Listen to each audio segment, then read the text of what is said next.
What's up, ladies and gents? It's your boy Casey Mack rolling, I'm 45 headed down to Corsicana. I drive local, so I don't really move around out the city too much. But, I just went on and did that today. Every chance I get to take a little hour run or something, I'll do that. So I can just kind of relax and roll. But, today,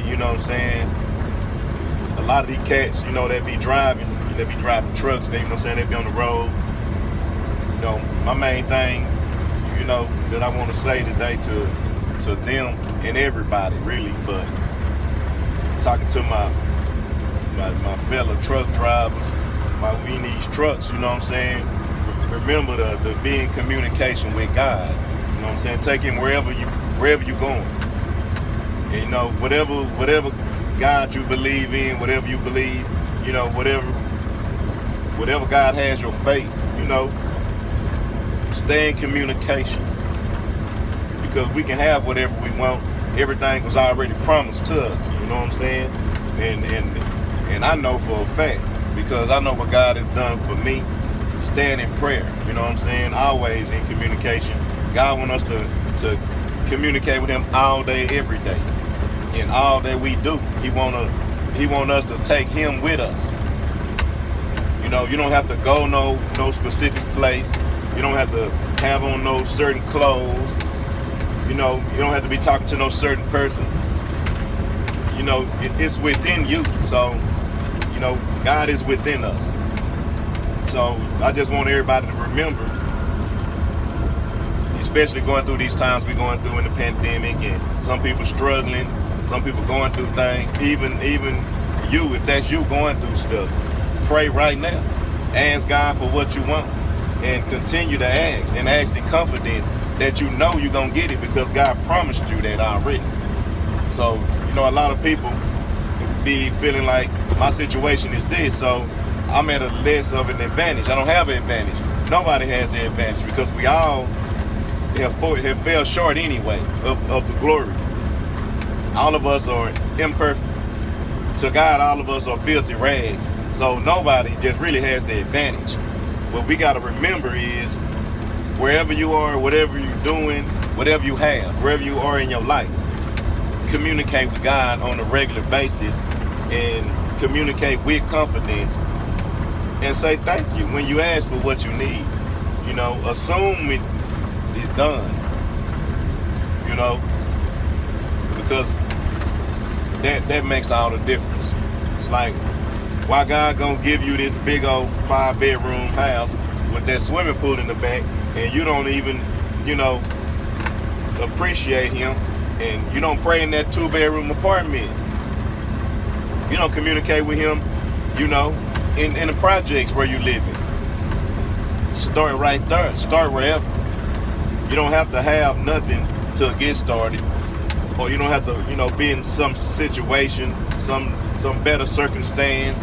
The better circumstance is right here, right now. You have God. You have your life. You have an opportunity to get everything that you want. That's your better circumstance. When you woke up this morning, that was your better circumstance. That was the time to say, you know what? I got what I need. Let me talk to God. Let me share his word with somebody else that may be needing it. Because you got people that's way worse off than what you are.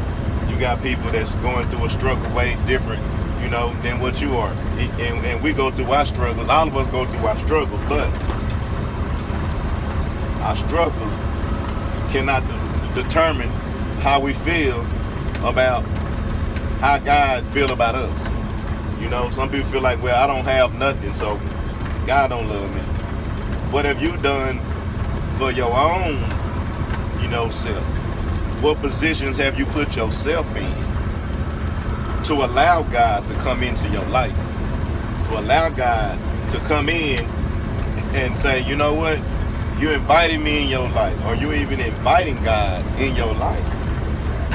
And you do it through prayer and communication with God, and through your actions, through getting up and loving somebody else, not hating the next person, not being mad and unhelpful. You know, whatever you put out there is what's gonna come back. Whatever you plant, that's what's gonna grow. You know, so what are you doing to open up your doors to God, to come on in? Just because you go to work every day, you know, don't mean nothing. What person have you done anything for? You asking God for something. God asking you for something.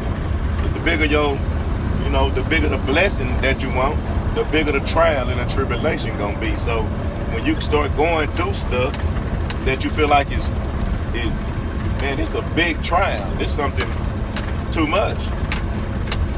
Just remember that big blessing that you asked God for. He gonna give you the trial, the size of the what you asking for.